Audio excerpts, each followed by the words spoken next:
Okay, we are live. So Yeah, hi, we Dimitri. are on air. Hey guys, nice meeting you. Yeah.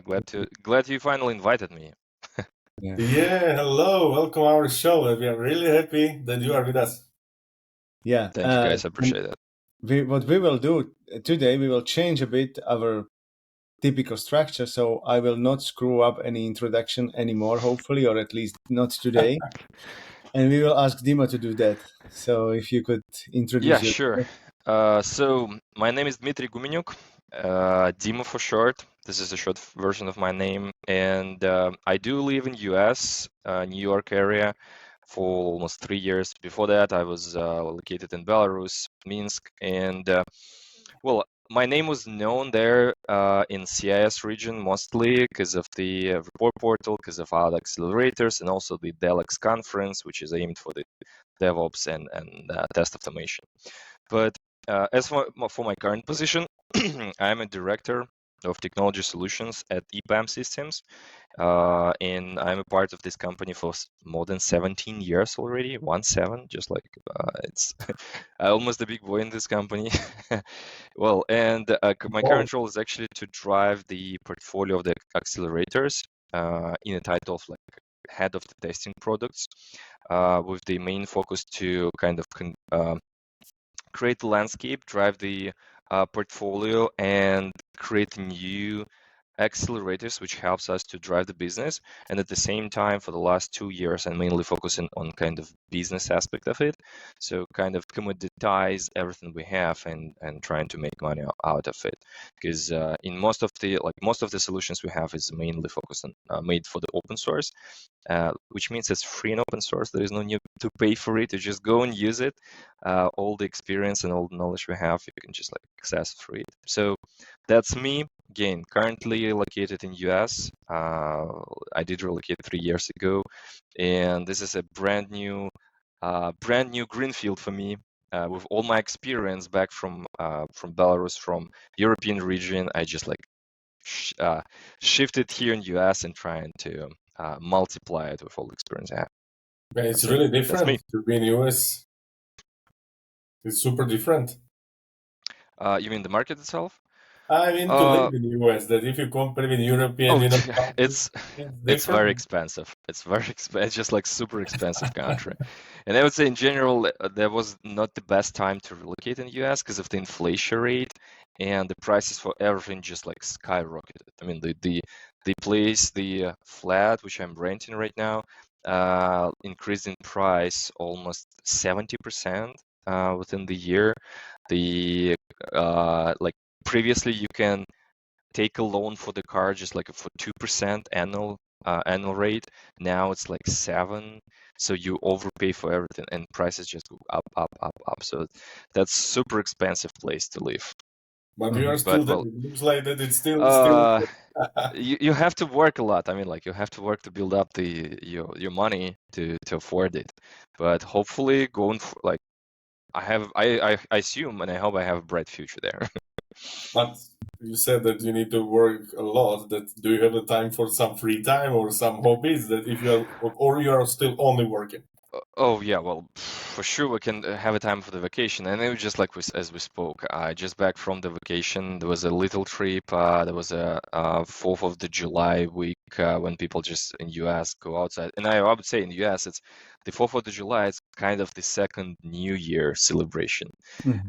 So a lot of like all the people try just get out of the city, or somebody just drive to the huge cities to see the fireworks.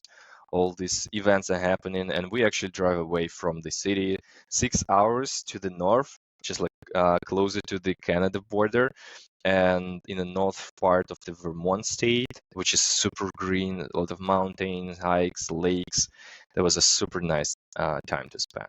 Well, I wish to spend like few weeks there, maybe a month, but Mhm. well, I don't have that much of the money right at the moment. Yes. I cannot afford this vacation, I would say. And have you been in US before, or you just decided to move there straight No, away? I've been to US several times. My first encounter with the US was actually the when I was a student, and it was like kind of work and exchange program. When you as a student just came to the US, started to Mhm. work with the, I would say, pretty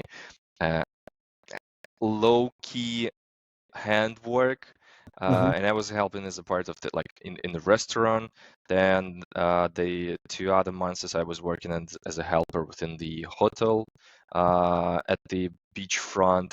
So this is actually the nice opportunity for everyone to learn the English itself. And I would say for those who are like in the early 20s who's listening to us right now, my recommendation will be, if you have this opportunity, just don't miss it. I mean, you still have to pay for the flight, for the stay for the first months, and yada yada. It comes with the cost, but all the benefits and like non-material benefits you are getting out of it is like just so expensive, I would say, in your future as you experience. Because when you spend 24/7 with the English-speaking guys, you build up your language, you build up your possibility to speak and listen. This is the first step for you to kind of being super flexible, especially in IT when you have to be a proficient English speaker. So my number one recommendation, if you are a student, just visit this program. Cool. I did the same, but not in. I didn't go to US. I stayed in Europe, within the Europe. But at least I had to agree that the traveling outside the country is super beneficial to explore some other. For sure. Yeah, and at the same time, you're kind of supported and secured by the organization who makes this transfer, so you're not alone by yourself. And if anything goes out of your hands, I mean, you still have a number. Just call and say, okay, I'm in trouble. You please get me back home. That's it. So you're safe on that side. But at the same time, you have but you have so much freedom where to work, how to work, what to do. And if you have a flexible mind, you can build up the relations and even find a better job through the summer period. And the best thing, you are exempted from the taxes. So all the taxes which US people are paying here, you're not paying. You're just like grabbing this cash back home. Okay, I see. I didn't do that one. But good recommendation. Yeah, that's great. Oh yeah. You also mentioned that you are with EPAM for 17 years. Exactly. So it sounds like you are ready to retire now, or it's like 20 years with one. I wish to. Yeah, but I'm not that old. I'm 38 right now.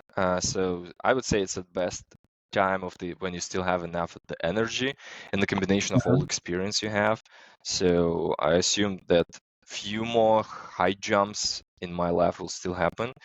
And the reason why, because we do start very early as a students, and practically that was EPAM doing back then. They were seeking for the smart ass students who is good in mathematics and programming languages, and just bring them to the company. So when I was a student at the third grade, they invited me, and we started with the very simple things, to be a part of the laboratory, learn, upskill, and yada yada. And from my fourth grade, I already started to be like so you were still studying university when you started. There was a kind of complication, but the company was clearly understands that, and they are flexible on my working time, so you spend the first half of the day in university, second half at the work, and I would say, again, it depends on your manager, but those who are smart enough, they just understand that outcome is way more valuable rather than you just spend 6-8 hours sitting in the office. So if you do your work within 6 or 4 hours, you're good to go. I mean, if you can complete everything, just why not do it? What brilliant thing you see in the company that other don't, that you are staying there for 17 years already? It's a very good question. And I would say even people within the EPAM is asking me what makes me stay with this company for so long. And I would say the thing is about the opportunities and the scale of the organization, because practically the company itself has 55,000 people across the globe. We have 29, maybe 30 locations, in different countries. And we have many departments which are involved into different aspects of type of the business we do, and yada yada. So even for me, there was, I would say, 3 or 4 significant changes within the company, starting from like what department I'm working in, what I do, and like who I'm report to, and it actually, once you switch between the departments and the line managers, that's well, it's pretty equal to if you just like go outside on the market and do something else. So I would say within one company, I had the chance to switch the company for 3 times, and at the same time, during whole my journey, I was supported with the growth of my responsibility, of my skills, and each and every like 2-3 years, I'm making a step up and do something more and more and more. So I'm glad that in my company there is an opportunity to support this growth, while I mean there is no need to change the organization. You kind of saving a ton of the stress, right? Okay. But this is amazing because I heard some opinion from HR that we need to replace all employees every 5 years, because after the 5 years, I don't know, they don't know if these people are still able to do something to the company. Then maybe from opposite side, you can say to everybody that how to stay relevant, for the company, this long time. Well, if you keep the people in the same position with the same responsibility without the step up or the upscale of their responsibility, that, well, I agree with you. After 3, 4, 5 years maximum, people just kind of mentally retire in their position and do nothing. But if you support for them a step up and kind of, okay, you did great for the last 3 years in that position, we see like your results now, you will be responsible for the group of the people as you are, but with the other responsibilities and level of the responsibilities. So people who are stepping up, they start to learn new things, and that's kind of you making them twist every 3, 4, 2 years, and upskill. Yeah, great. Okay, talking about the humans, it might maybe help me a bit to start with the second part of the discussion, and it's the hot seat session. I would like to hear from you in 2 sentences how testing could look like if there wouldn't be humans. So it's kind of transition to AI questions, right? Yeah, partially. Yeah. Well, I would say we're kind of in a deep water to some extent, because eventually the AI or Gen AI part will take over us. It's not like we're gonna lose the job completely, but rather than at the moment we use the Gen AI, and Gen AI is for us kind of copilot or suggester. The next step will be the availability of the so-called agents who actually do the specific niche narrow-focused tasks, but do it pretty good and quick, and we will control those agents. The next stage will be when agents will actually, the combination of agents or like a sequence of different agents will do the work, and we will be still kind of controlling and monitoring aspect. And going forward, probably the full suite of full combination of variety of the agents, which is powerful enough, will actually do the majority of the work. But luckily, we will more sitting on the side of the operators, to kind of operate the swarm of those agents who is doing the work. Because at the end of the day, I'm not sure when we probably will be there when the AI, all this Gen AI stuff will be intellectually good enough to understand what are the pitfalls, what are the main things to look at it. But I would say we will sit on the position of operators to control and see how it goes, while the majority of the things are done by the AI. And one of the best analogies we can look into that, just imagine the old-fashioned car, right? Like steam-powered, or the first car which is drives on gasoline. So you actually have to move a lot of, okay, here's my carburetor, how, like, is it hot enough or not? Here's my steering wheel, I have to control this, that, and that. In modern cars, everything you do, you just like press the button, it starts, and like the injection of the fuel controlled by the ACU. the temperature is controlled, all this heating. Even right now, I've been driving 400 miles on this weekend, and I was using the self control of the lane in my car, and I just see how it does the work instead of me, right? It's just like it really takes a ton of the efforts out of me. I can stay way more relaxed. I feel myself way more energized after like 6 hours of the drive. And going forward, we'll have the self-driving cars. But the thing is, we still decide where this car should go, right? We will come to this topic. I will stop it now because that should be just in two sentences. Oh yeah, sorry for that. So So the thing, yeah. it all will change. I'm not sure how it and what it will be, but I can say for sure we still will be in control of that. Maybe just a bit from different angle. Okay, I have a couple of more questions which might be easier for you to answer yes or no, or in Okay. this matter. We'll see. So we'll see. So considering all this, what you explained until now, will manual testing still be there, or this will disappear as a part of this transition? I would say it Yes, partially will or no? disappear. Yes, but It there will are disappear. details. Okay. Exploratory We'll discuss testing will stay in place. Okay. So maybe even less complicated or easier question: Java or Kotlin? Kotlin. Okay.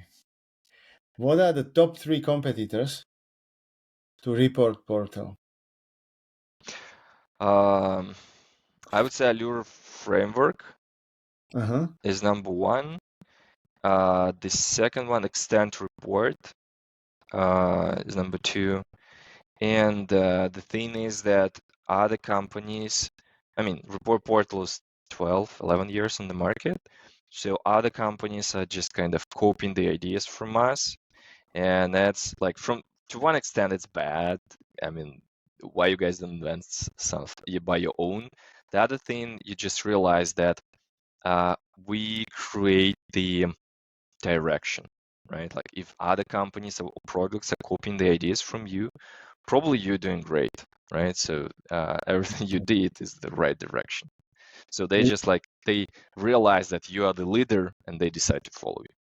Okay, cool. We will touch that later as a part of ReportPortal discussion, which will come soon. Sure. But I have one more and last question on that, short ones.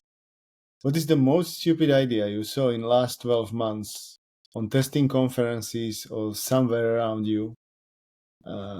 Could you maybe find some? I would say the stupidest thing right now, and it's not like they're 100% emphasized at the conferences, but the idea to stay away from the Gen AI understanding. So people who are avoiding the deep dive into, even just like a dive into the Gen AI stuff, they will stay on the side of the road pretty quick. Because the best thing for you because this technology will evolve pretty soon and pretty quickly, and in order to stay in the pace with that, you have to learn and play with that. I mean, just even if you do it for like your own needs, like please find me, explain me something, whatever.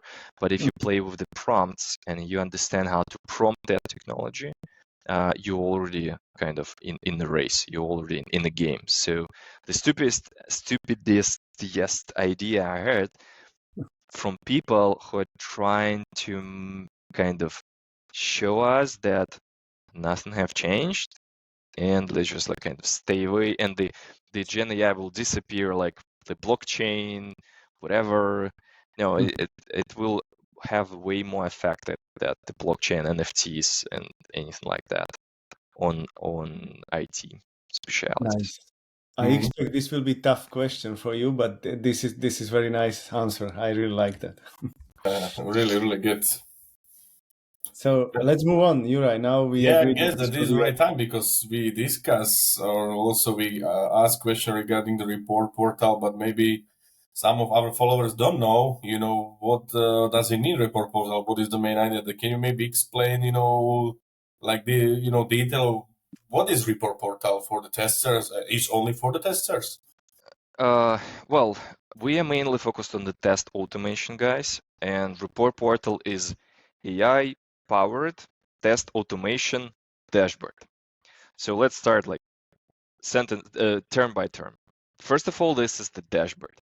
The dashboard means that Report Portal plays a role of this single entry point, kind of the storage or the hub for all the test automation reports. So no matter what type of the language you use, what type of the testing framework, how you implement, what type of the test itself, is it API testing, maybe it's end-to-end testing with Cypress, Playwright, maybe Selenium, maybe just API tests with PyTest. So all of that collected in one place. So this is the first point. The second step here would provide you the possibility to categorize your fails rather than just have those passed and failed. That's it. For the failed, you have the next dimension where you can identify it's failed because of the product bug, because of the automation issue, because of the system issue.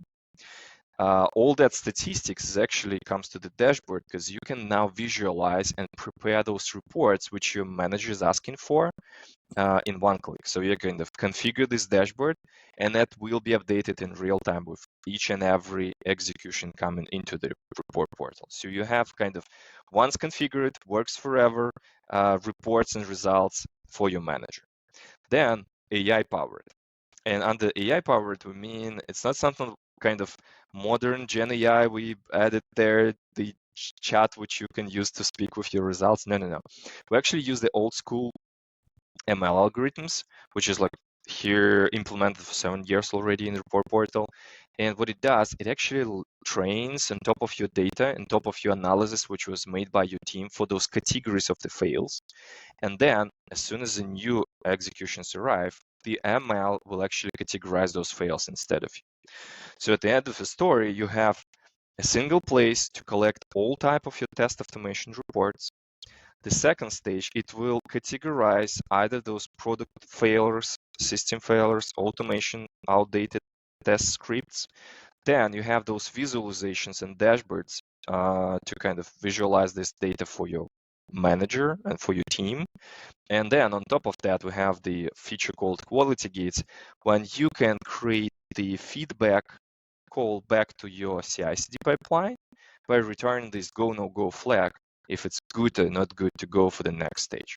So we're building the tool which supports the continuous testing flow from this, like from the prism of the test automation. So you make your functional automated testing a part of your CI/CD pipeline when you consider in reality those results. Because I would say we are working with the hundreds and thousands of clients, right? We even conduct the surveys from time to time to understand how they are doing, what's the issue. And I would say in 80% of all the clients, test automation lives by itself separately. It's not involved into the CI/CD process. The manual testing is still there. Sometimes the manual testers and QA manager are looking into test automation results, but it's not like test automation is fully involved into the endless CI/CD, like continuous delivery of the product. Mm-hmm. So we're trying to get rid of this problem and make this change. Mm-hmm. Where we go, we definitely will bring the manual test case executions. So the report portal will play a role of the single entry point for all the functional testing, including manual and automation. Mix it and combine, because you may have something being executed manually, something automated, and if you have overlapping some of that with automation, why you need to execute everything, just like use the automation and run the little part of the manual. And well, with all this Gen AI disruptive stuff, we definitely will build up a ton of the Gen AI capabilities to actually reduce the human work. And that's a problem. I mean, we're practically competing with ourselves at this moment. We're building the stuff which might replace us at some point. So, but I would say our goal right now is to optimize the work of the engineers to get rid of this routine, and maybe at the end of the day, fully generate the test script for the test automation based on the test scenario, which is saved or like synced from other system into the report portal. Then it's look into your testing framework, and then it generates you the test suite of this code, which will actually do the automation testing. You opened so many questions, so I don't know where to start first. Maybe I would start with this ML and LLM topics, or you call it Gen AI. I followed you a couple of years already, and I saw this classification feature you had there. You call it, I think, auto analysis, if I remember it right. But apart from that, I didn't spot anything else. So is there anything else I missed? Or this is the only, even it's brilliant feature, is there something like predictive analysis or some other features where you already implement ML, or this is it? Well, we currently, the thing which is open sourced, it has this categorization algorithm. So we keep it open, and anyone who downloads the report portal can use it like from the cold start, from the get-go, right? The part which is more related to LLM and all this Gen AI stuff, we keep it closed at the moment, and I assume we probably will make open some of those capabilities, but I'm not sure like all of them are not, because this is a very hot topic and this is a very competitive stuff, which is right now helping us to kind of, as a company itself, as EPM system, to stay as the leaders. And just not that many weeks ago, we've been the Forrester audit, like one of those auditing companies who is like assessing all those large players in the market. And EPAM was recognized as a leader within this Gen AI development technologies, among all others. So we did the great stuff, right? So I'm not sure that we're ready to open source it at this point. It's too sweet to be open sourced, but I'm pretty sure that as soon as other companies will start to develop, and assuming the speed of this stuff, because I would say the previous model we developed 7 years ago, it's still in the place, and some companies are very slowly trying to replicate something equal. But with the current speed of the Gen AI development, and you can see it through the even open through the ChatGPT, right? So 1.5 years ago, nobody knows about that. What's that? Then the GPT was released, version 2, version 2.3, and now we're already at version 4. And the difference between version 3 and 4 is significant.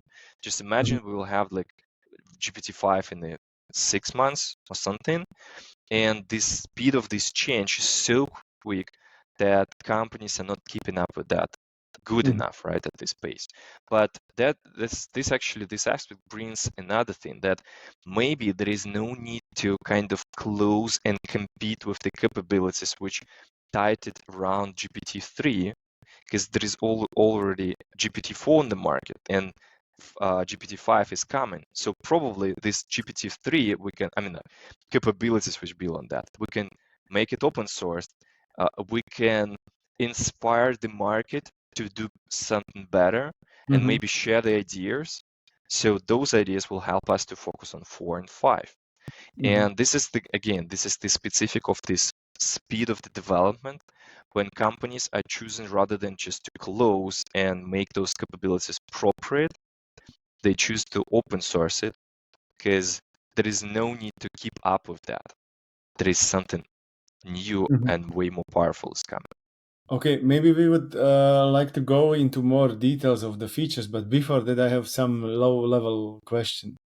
Do you think this Gen AI will replace all these ML algorithms because of the quality, speed, and easy to access?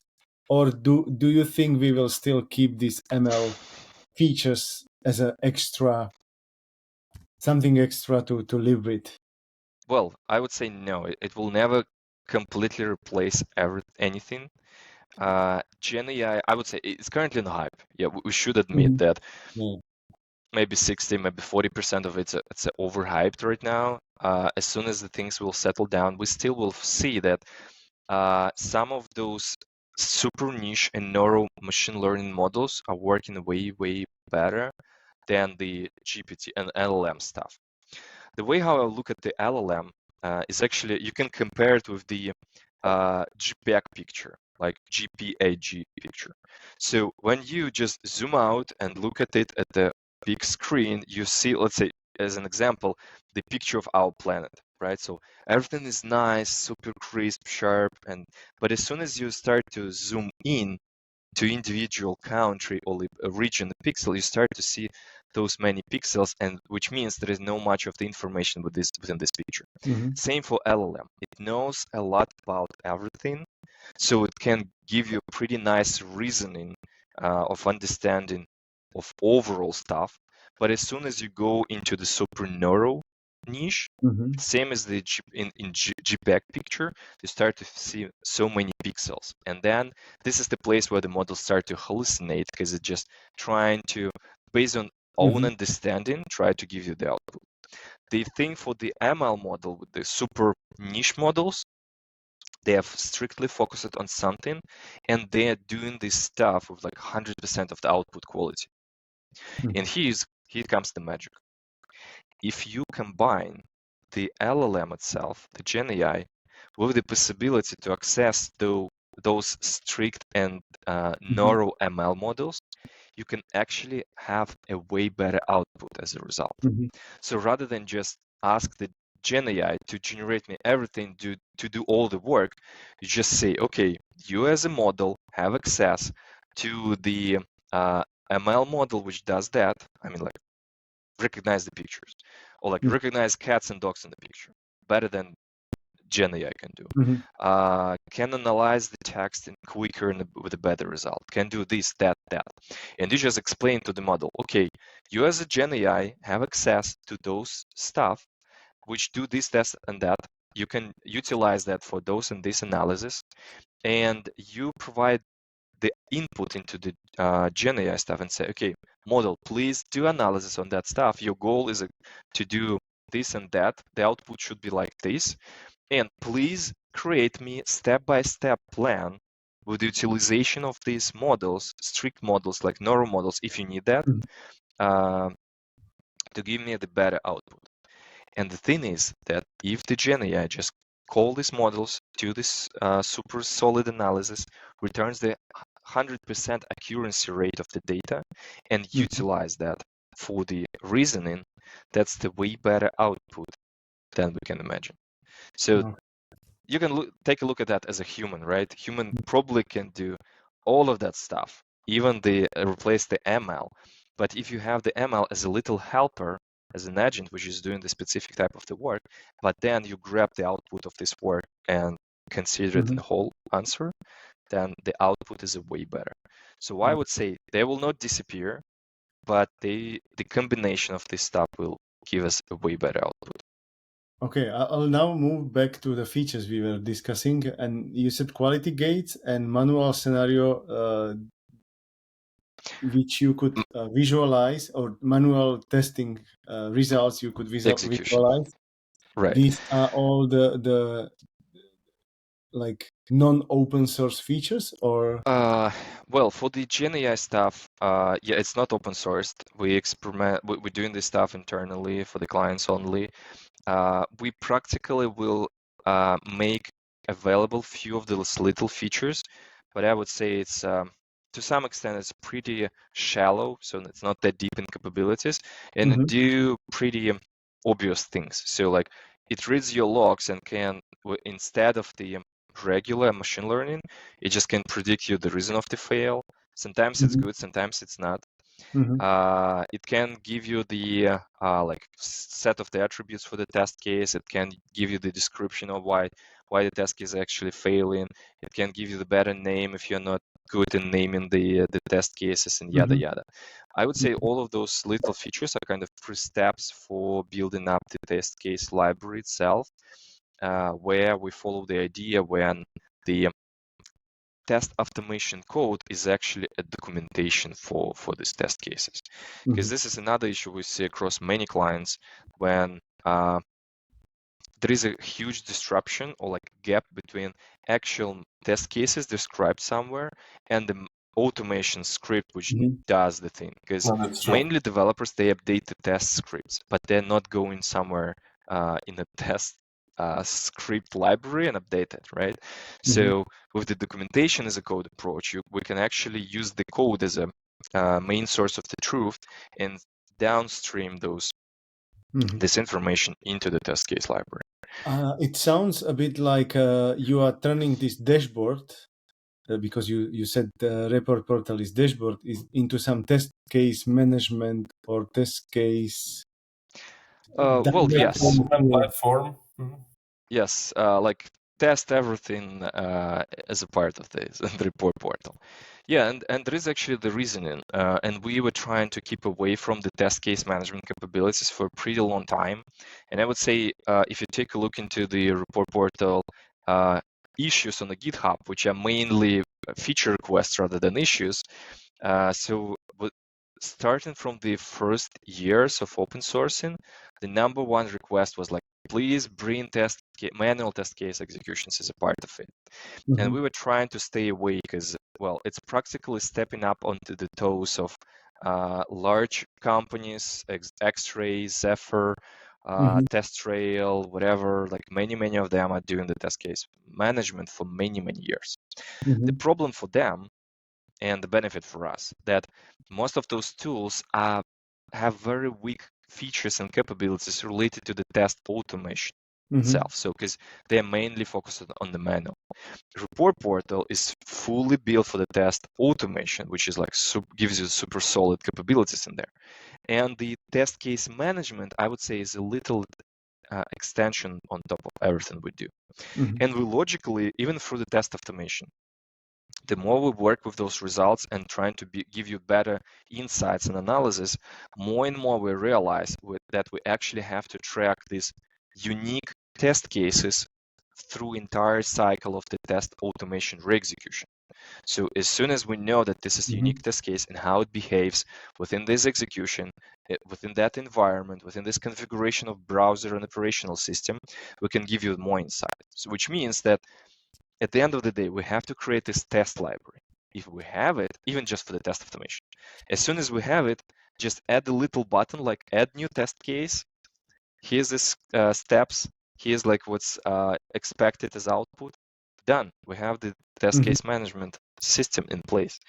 Add more few like bells and whistles on top of that. We got the test case management. And I would say this is something which will be pretty bold. Bold, I mean, like, that's good.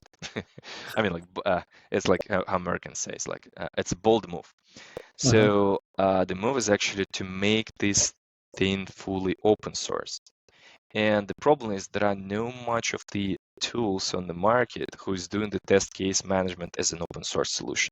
I mean, just like maybe I know one, maybe there is another one which exists, but even Google search for many months doesn't give me this result.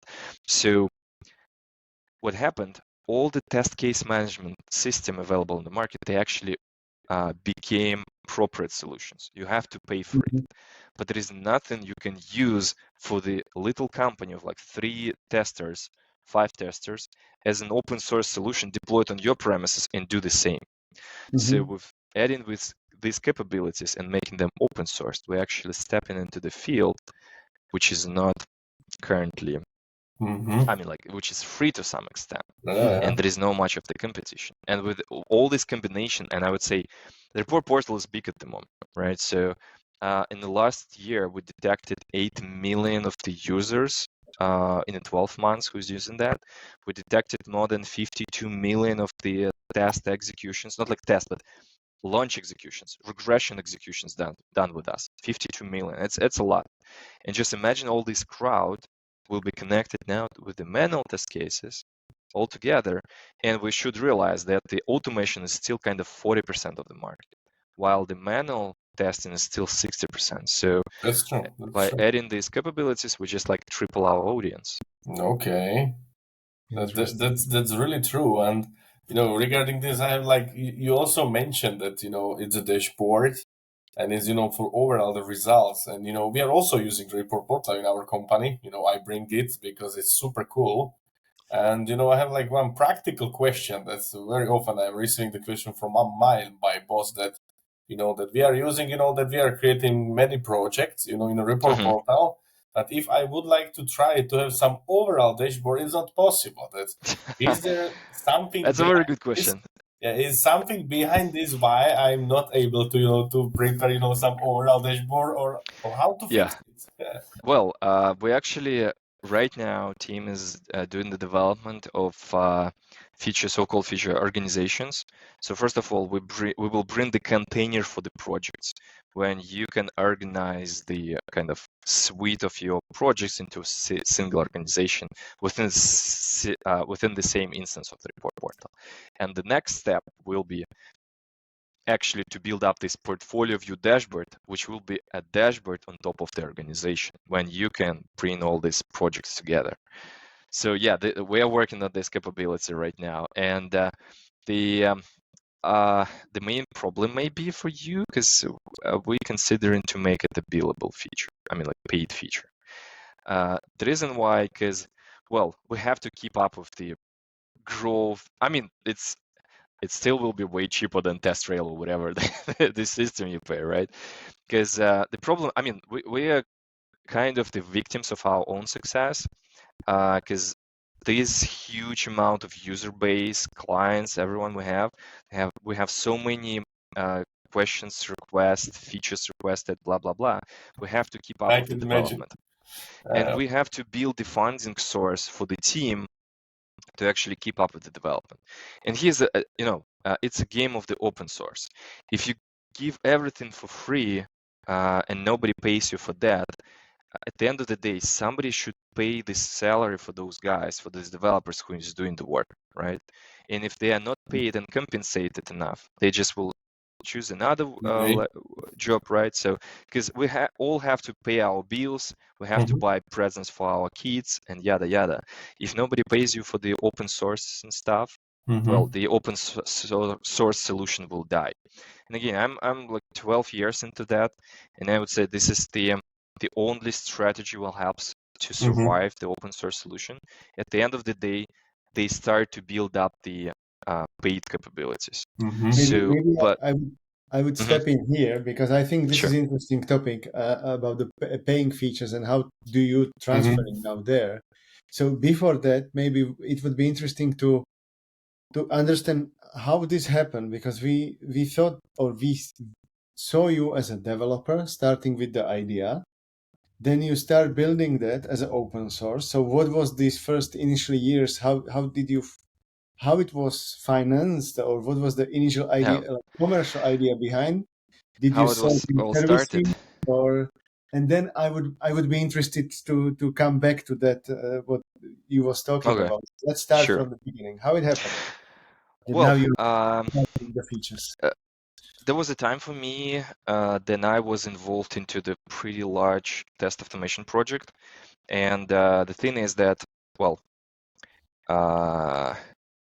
maybe too many details in here. Anyway, there was make it short, but start from I had the beginning. experience with the extra large test automation project with more than 200,000 of the automated test cases implemented with the Selenium. So it's tremendous scale.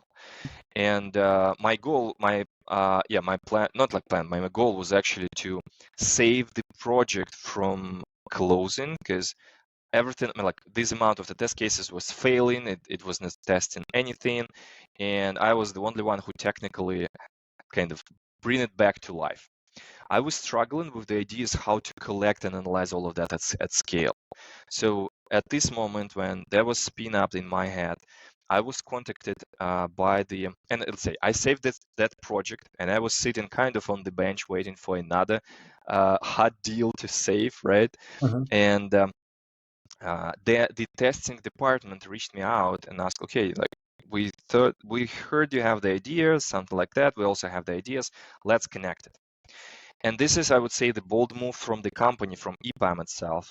Back in 2011, they decided that we're not just a service company who sell new people, but we can build something called as accelerators to speed up the process of the delivery. And it actually was a perfect match and connection of ideas, capabilities, and needs.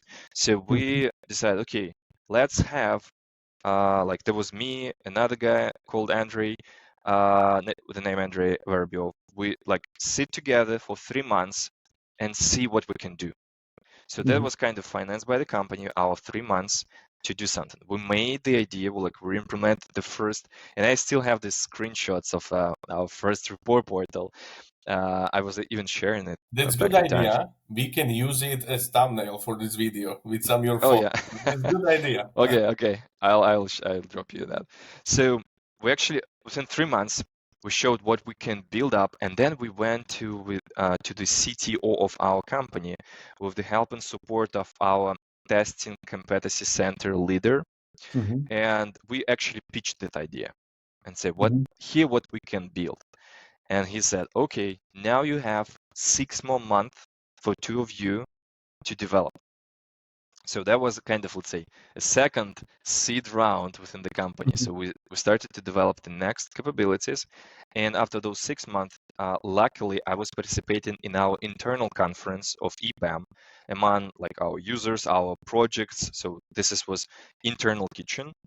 I've shared this idea and explained how it works, what we're trying to build with this, again, collect everything in one place, categorize, build the dashboards, yada yada. And I got interest from 17 production projects, who's willing to use that. We returned back, started with the first one. We realized we have to redo everything. So we made a ton of the adjustments, but there was one project and 2 more, 3, 9, 10, 50, 100, 200. And at this scale, we started to realize that clients are wanting to have the report portal on their premises as well, because before that there was completely internal development. We were not sharing for free, but we were giving it for free to the clients. I mean, like here's the instance, you can use it. And then, I mean, there was again another bold move from the EPM Systems. We decided rather than we are not the product company. What if we just make it open source? And first of all, that simplifies us the things to distribute the product with the client, that position us the better across our competitors, large competitors like Accenture, Wipro, whatever, those big companies. And well, just let's experiment and see how it goes. So we made it open source and started to distribute it among our clients, which started to grow even quickly.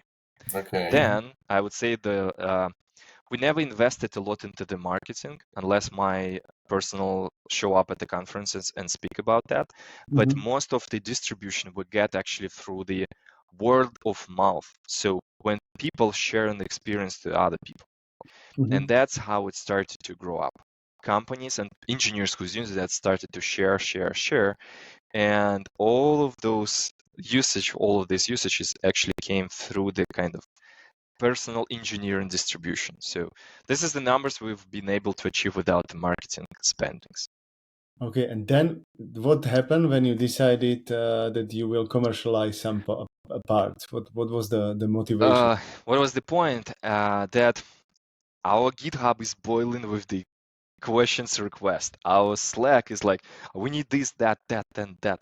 And I just realized that we either spend the whole effort of like my entire development team just to even answer the questions.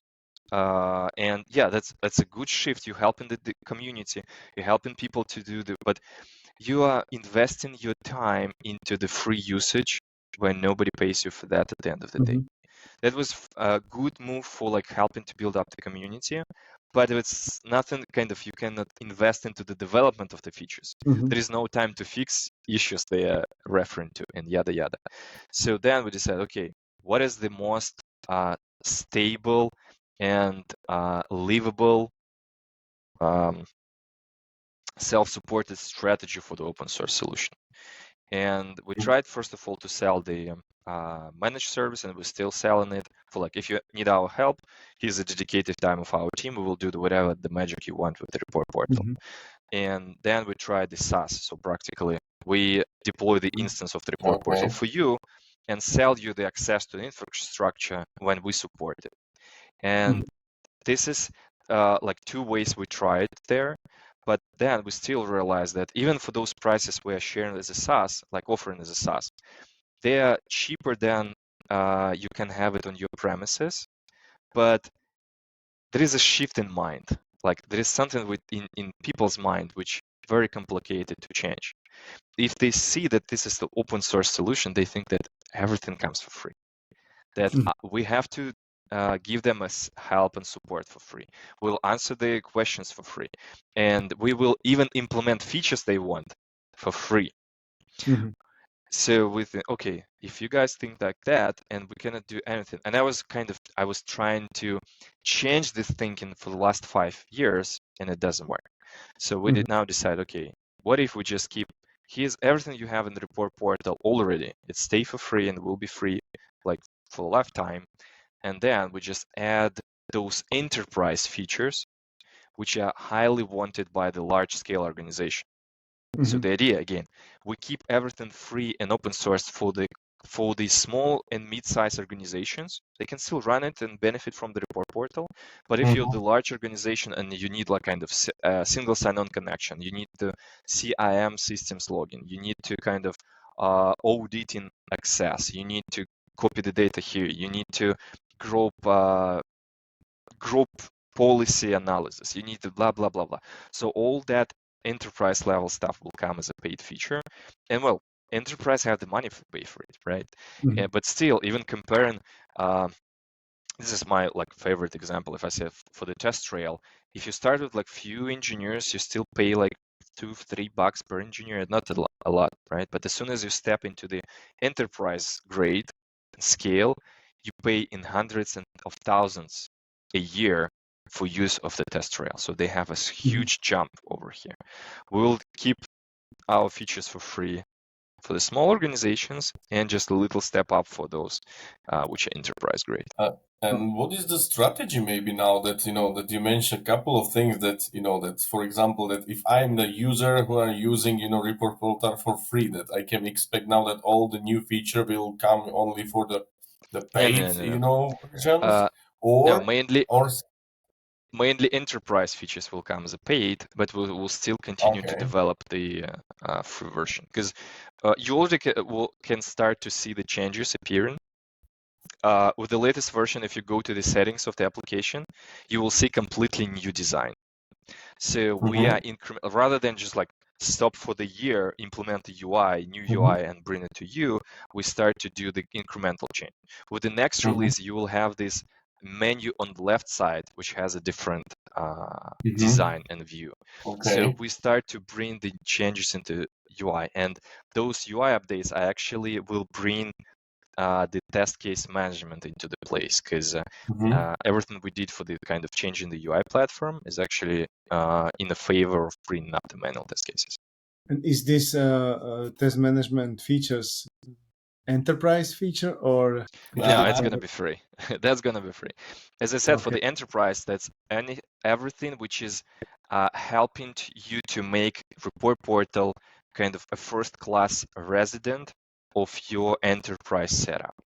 But rather than everything which is sit on the free side will be just, anyone can still deploy it and use it as a part of your process. Okay, I would now maybe close this session with the last question. And that's, what is the biggest challenge you are now facing developing the report portal further? Maybe I would say the main challenge right now is the boundaries within the service company. So while the EPM actually helped us to create the report portal and invest it into the report portal, the thing is that the main business of EPM is the service model. And the complications are coming from the side of the paperwork, the legal stuff, how we staff with people, how we find engineers. And I'm working on the very large post related to, and I will call it immunity against the products.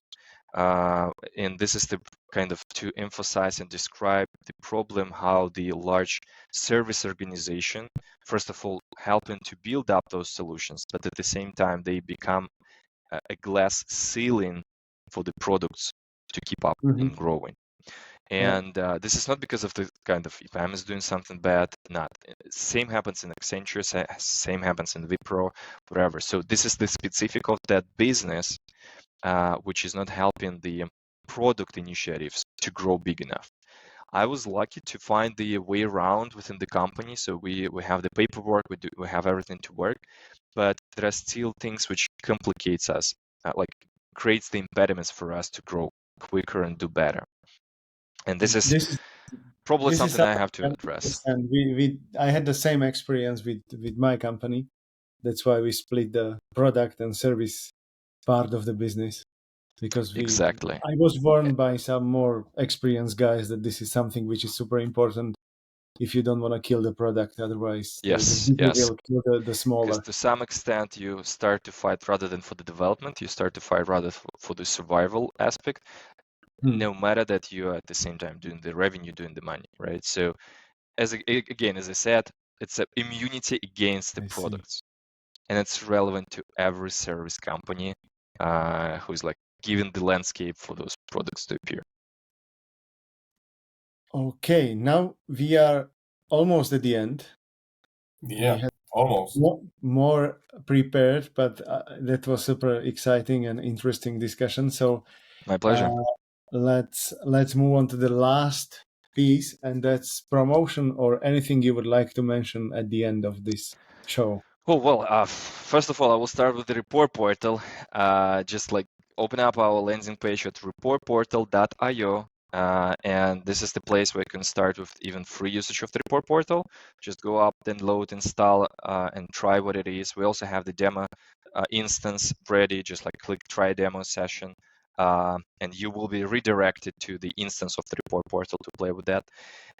Also, on the top, we'll have a little menu button named Solutions.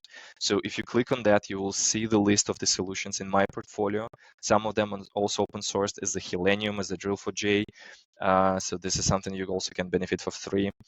We also can encounter in person. So I'm going to speak at the conferences. It's in US. So if you're listening to us from US territory, I'm going to be in Chicago on the 5th of September, Testing Mind conference. And I'm going to be at the Star West conference in Los Angeles on September 22 to 26, 27, as far as I remember. I might be also considering to visit DPNSQC, that's Portland, Oregon State, in the mid of the October. And that's at least, this is the plan for the rest of the, like for the next upcoming months. The summer is a slow period, I would say. Everyone will stay relaxed for the June, July, and August. Oh yeah, and by the way, I was actually invited to speak at the TestMu conference, which is the Lambda Test is doing this conference, but unfortunately, that's exactly in the middle of my camping trip when I will stay away from the grid. Like just like camp, woods, fire, no internet. So I actually have to reject this invitation, but I probably will can participate in the next run. So that's me again. Well, and just don't hesitate to visit Report Portal. Give us a like star on the GitHub. That also helps a lot. And well, happy usage of the Report Portal. What else I can say? Okay. It was awesome session. Thank you, Dimo, for coming. Thank you, guys. Thank you for having me here. I'm really surprised. I'm really glad to see you doing it at the proper technical level, because some of the podcasts and events I participate, just like there are some complications. I love the way you do it, pretty smooth and nice. And well, my pleasure to help you discuss. Maybe I will be glad to join any other podcast, maybe to discuss other topics as well, not only Report Portal, because damn, everyone is heavily associated with the only report portal, right? Because to some extent, I'm more like a brand face right now for this product, but we actually do a lot of more than that, invest in other things, do the development of this Gen AI stuff, and the same as for the conferences in September. I will going to speak about so-called this virtual QA, and this is the way how we utilize the Gen AI to actually kind of displace the QA engineers That would be in the cool. team. I'm a bit sorry that we didn't cover all that items on the Yeah, we have something. No, it's all right. I mean, like I have plenty of them. I can speak for hours. Okay. But it Next means time. that you need to find, time for us again. Well, I will try. Well, sometimes it's complicated, and we spoke with you like for quite a time, and LinkedIn as like I just open up LinkedIn and it's full of the like incoming messages, and I just like sometimes miss that if somebody wrote me. Yeah, but great. Thank you very much that you had the time to speak with us, and we will ping you again because Marcel mentioned that we had more like great topics what we would like to speak with you, but time absolutely. is over. Thank you very much, and enjoy the holiday. You too. Thank you, guys. Thank Bye. you. Thank you. Bye.